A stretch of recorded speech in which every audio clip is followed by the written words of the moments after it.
लोकमान्य तिलक जी ने यह संकल्पना जब लोगों के सामने प्रस्तुत की कि जो घर में बैठे हुए गणेशोत्सव है या गणपति है उन्हें 10 दिन के लिए पब्लिक प्लेटफॉर्म में लिया जाए। 1901 में लोकमान्य तिलक जी यहाँ पे खुद विजिट करने आए थे, लेकिन वो पांचवी पीढ़ी है उनकी। पांचवी पीढ़ी है जो वो एक ही स्वरूप में मूर्ति बनती है और उनका आगमन और विसर्जन पालकी में होता है, पूरा पारंपरिक वेश। केशव जी नायक करके एक यहाँ पे बड़े व्यापारी थे बम्बई में। यहाँ पे 150 के ऊपर चाली को साल हो गए। वही स्ट्रक्चर है चाल का 1+1। हेलो नमस्कार दोस्तों, मैं विघ्नेश खेड़स्कर यानी कि आपका अपना राष्ट्रभक्त विघ्नेश। तो स्वागत करता हूँ आप सबका आज के एक नए वीडियो में। तो अभी मैं फ़िलहाल मुंबई के गिरगांव एरिया में हूँ, केशव जी नाइक चौल में। तो जहाँ पे मुंबई में सबसे पहले सार्वजनिक गणेशोत्सव की स्थापना हुई थी ये चौल में। तो देखते हैं इसके पीछे की कहानी क्या है। सर आपका नाम? मेरा नाम कुमार वालेकर है। दिनेश शाह। तो आप दोनों का राष्ट्रभक्त विघ्नेश चैनल पे बहुत बहुत स्वागत है। तो मेरा सवाल आपसे है कि जैसे कि अपने देश के बहुत बड़े क्रांतिवीर तिलक जी, लोकमान्य तिलक, इन्होंने सबसे पहले गणेशोत्सव की स्थापना की ताकि हम अंग्रेज़ों के खिलाफ लड़ सकें और देश में शांति रहे और चार लोग साथ में आए। तो जैसे कि मुंबई में सबसे पहले गणेशोत्सव, सार्वजनिक गणेशोत्सव की स्थापना आपके चौली में हुई, तो कैसे हुई, क्यों हुई और किसने की, क्या है इसके पीछे का इतिहास आप बताओ ज़रा। जैसे कि आपने कहा कि ये सबसे पुराना पहला गणेश फेस्टिवल है। तो जब तिलक महाराज जी ने जो घर में बैठे गणपति है, गणेश जी है, उनका उत्सव सार्वजनिक तरीके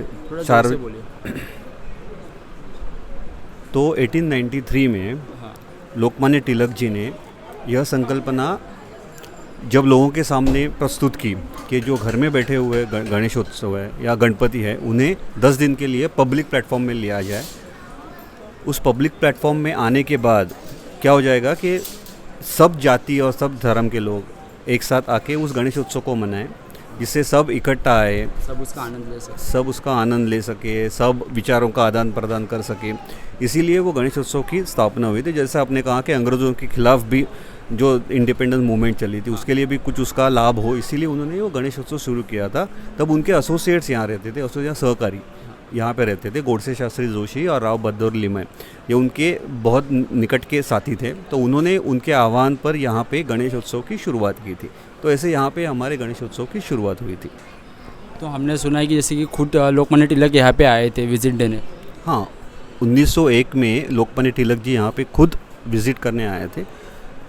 यहाँ पे उनका एक प्रोग्राम था मुंबई में, तो उस प्रोग्राम के तहत वो यहाँ पे आए थे और यहाँ के आने के बाद यहाँ पे और 2-4 जगह भी वो गए थे। तो ये 1901 में लोकमान्य तिलक जी यहाँ पे खुद आके गए थे। तो ये जो गणेश जी आपके मंडल के, इनकी स्थापना किसने की?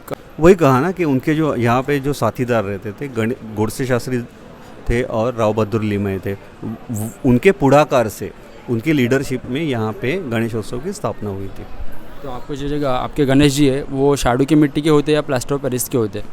शाडू की मिट्टी, पूरी की पूरी शाडू की मिट्टी। और इसका विसर्जन और आगमन किस तरह से होता है, उसकी मेरामणूक क्या? हाँ, ये परंपरा जो स्टार्ट से आ रही है वो शाडू की मूर्ति की है और स्वरूप और जिसका वो जो शेप है मूर्ति का वो एक ही समान है। और वो मूर्तिकार जो बनाते हैं ना, उनकी पीढ़ी तीसरी की चौथी पीढ़ी है। आपके मूर्तिकार मोरे करके एक है धोबीवाड़ी में। पूरा नाम का अभी तो उनका हमें मालूम नहीं है, लेकिन वो पांचवी पीढ़ी है उनकी। पांचवी पीढ़ी है जो वो एक ही स्वरूप में मूर्ति बनती है और उनका आगमन और विसर्जन पालकी में होता है, पूरा पारंपरिक वेश है। आगमन के और पारंपरिक वेश से विसर्जन भी होता है। तो जैसे कि अभी आपका 131वां साल है और आपकी चाली की हिस्ट्री भी बहुत बड़ी है, पूरे मुंबई में फेमस है आपकी केशव जी नाइक चाल करके। तो कुछ सुना 150 साल से ज़्यादा हो। तो ये आप बताओ चाली की हिस्ट्री क्या है?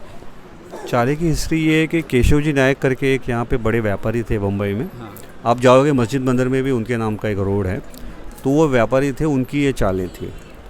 तो 100 यहाँ पे 150 के ऊपर चाली को साल हो गए। वही स्ट्रक्चर है चाल का 1+1। 6-7 बिल्डिंग है यहाँ पे और करीबन 150 यहाँ पे टेनेंट्स रहते हैं। तो 150 लोगों का हमारा परिवार है जो यहाँ पे हर साल 10 दिन आके इकट्ठा गणेश उत्सव मनाता है। ओके, तो आपके कुछ कीमती पलों के लिए आपका बहुत बहुत धन्यवाद। जय हिंद, जय भारत। जय हिंद, जय भारत। गणपति बप्पा मोरया। धन्यवाद।